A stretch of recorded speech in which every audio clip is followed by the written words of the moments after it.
एक औरत बाहर से आकर बहुत बड़ा बंगला बनाकर उसमें रहने लगती है।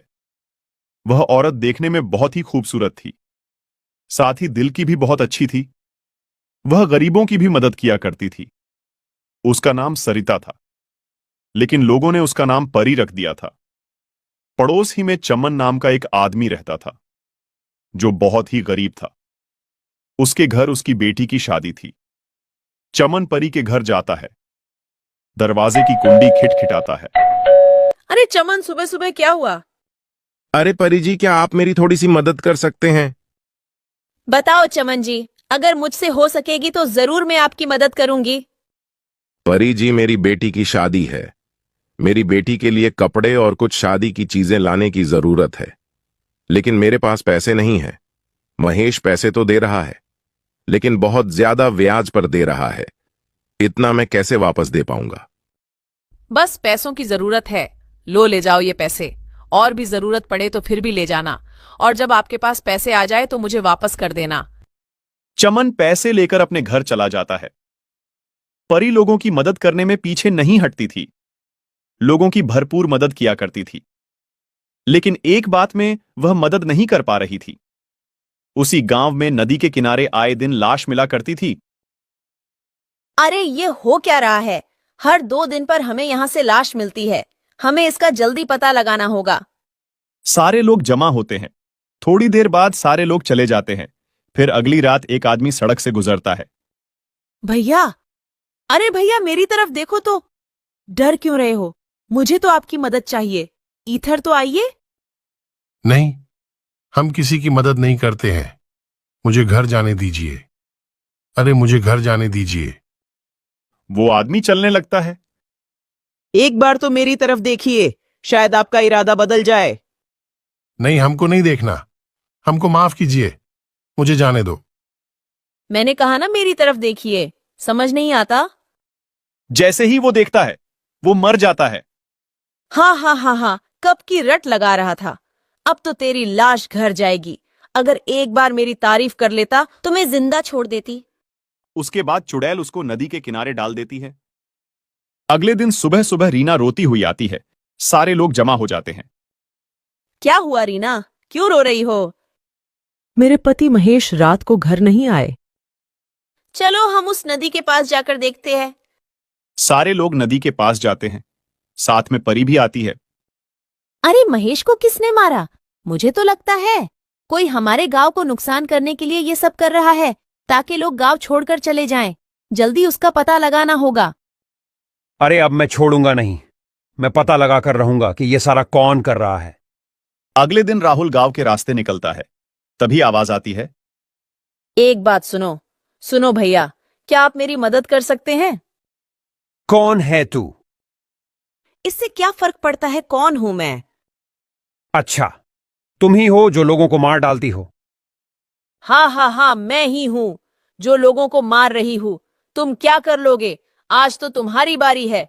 हा हा हा हा हा।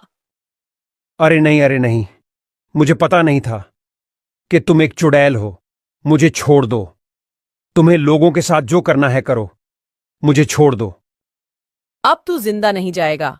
अभी तो बड़ा उछल रहा था, बड़ी बहादुरी दिखा रहा था। तेरी बहादुरी कहाँ गई? और तुझे मैं छोड़ दूं ताकि तू सारे लोगों को बता दे, ताकि लोग यहां आना बंद हो जाए। अरे नहीं, मैं किसी को नहीं बताऊंगा। किसी के सामने मुंह भी नहीं खोलूंगा कि लोगों को चुड़ैल मार रही है। बस मुझे जाने दो। चुड़ैल उसको भी मार डालती है और नदी के किनारे जाकर डाल देती है। सुबह जब लोग नदी के किनारे पर जाते हैं तो देखते हैं। अरे ऊपर वाले, इसने तो राहुल को भी मार डाला। क्या जरूरत थी अकेले जाने की? क्या हीरो बनने गए थे? कुछ तो करना होगा। अगर रोज रोज इस तरह चलता रहा तो पूरा गांव खाली हो जाएगा। हमें जल्दी से उसी पर निर्णय लेना होगा। हाँ, मेरी तो राय है कि सारे गांव वालों को जमा किया जाए। उसके बाद सारे गांव वालों को जमा किया जाता है। गांव के सरपंच और मुखिया और बड़े बड़े लोग जमा होते हैं। गांव का सरपंच खड़ा होता है और लोगों से कहता है, हर एक आदमी इस मामले में अपनी अपनी राय दे। हमें क्या करना होगा? सरपंच जी, मेरी राय है कि आज रात सारे लोग पूरे गांव में फैल जावे और नदी के पास भी कुछ लोग चले जाएं। लोगों को कौन मारता है सब पता चल जाएगा। लेकिन सारे लोगों को देखकर वह नहीं आएगा तो हमारा काम नहीं होगा। सरपंच जी मेरी बात सुनो, मैं आज रात को जाऊंगा, मेरे साथ एक आदमी को और भेजो, हम दोनों मिलकर पूरी बात का पता लगाएंगे, फिर हम सुबह आपको बता देंगे। ये बात सही है। दूसरा आदमी कौन तैयार है, जल्दी बोलो। तो एक आदमी खड़ा होता है जिसका नाम प्रकाश होता है। सरपंच जी मैं जाऊंगा। लोग अपने घरों पर चले जाते हैं। जैसे ही रात होती है तो प्रकाश और मोनू दोनों गांव से निकलकर सड़क के करीब जाते हैं। वहां से दोनों अलग अलग हो जाते हैं। जैसे ही प्रकाश थोड़ा आगे जाता है तो आवाज आती है, अरे सुनो, मेरी तरफ एक बार तो देखो। अरे चुड़ैल, तू ही लोगों को मारती है। मैं ही मारती हूँ, आज तेरी बारी है। प्रकाश फौरन वहां से दौड़ता है। प्रकाश फौरन मोनू को बुलाता है। मोनू जल्दी मेरी तरफ आओ, यहां चुड़ैल रहती है। अरे प्रकाश, क्या हुआ? अरे भाई देखो उधर दूर, जो अभी औरत नजर आती है वही चुड़ैल बनकर आई थी। चलो उधर जाकर देखते हैं। जैसे ही वह दोनों चुपके से देखते हैं तो प्रकाश कहता है, अरे ये तो परी है, परी। ये दोनों आदमी भागकर गांव आ जाते हैं। फिर वह दोनों अपने अपने घर चले जाते हैं। जैसे ही सुबह होती है वह दोनों सरपंच के पास जाते हैं। फिर सारी बात सरपंच को बताते हैं। फिर सरपंच गांव के कई लोगों को लेकर परी के घर जाते हैं। सारे लोग और सरपंच परी के घर जाकर दरवाजा खिटखिटाते हैं। परी बाहर नहीं आती। सारे लोग आपस में एक दूसरे से कहने लगते हैं, लगता है परी को पता चल गया है, अब बाहर नहीं आएगी। उसमें से एक आदमी कहता है, मुझे तो लगता है परी भाग गई होगी। सारे लोग शोर करने लगते हैं, जिसकी आवाज सुनकर परी घर का दरवाजा खोलकर बाहर आती है। अरे सारे गांव वाले मेरे घर क्यों आए हो? क्या हुआ है? कोई जरूरत है क्या?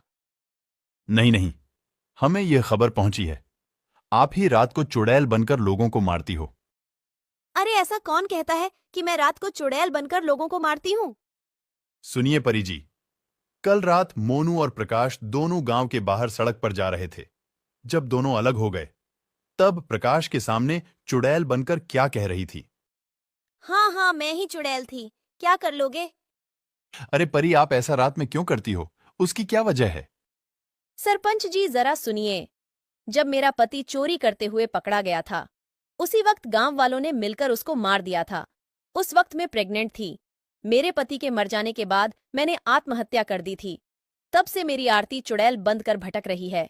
मैं किसी को नहीं छोड़ूंगी, सारे गांव वालों से बदला लेकर रहूंगी। तभी परी चुड़ैल बन जाती है। तभी सरपंच के पास दो आदमी आकर कहते हैं, सरपंच, हम तांत्रिक को लेकर आते हैं, वो चुड़ैल को अपने कब्जे में कर देगा। वो दोनों तांत्रिक के पास जाते हैं और तांत्रिक को सारी बात बताते हैं। तांत्रिक उन दोनों के साथ आता है। तांत्रिक चुड़ैल से कहता है, गांव वालों को परेशान करना बंद कर दे। नहीं, मैं गांव वालों से बदला लेकर रहूंगी। तभी तांत्रिक चुड़ैल को आग लगा देता है। चुड़ैल जल जाती है। सारे गांव वालों को चुड़ैल से छुटकारा मिल जाता है। सारे गांव वाले तांत्रिक का शुक्रिया अदा करते हैं। गांव वाले तांत्रिक को बहुत सारी चीजें गिफ्ट करते हैं। तांत्रिक उन चीजों को लेकर चला जाता है। फिर गांव वाले खुशी खुशी रहने लगते हैं। सरपंच मोनू और प्रकाश को कुछ पैसे दे देता है। उनकी हिम्मत की वजह से पूरे गांव वालों को छुटकारा मिलता है। दोस्तों, इस कहानी से हमें यह सीख मिलती है, कभी भी किसी पर आंख बंद करके भरोसा नहीं करना चाहिए। हमारी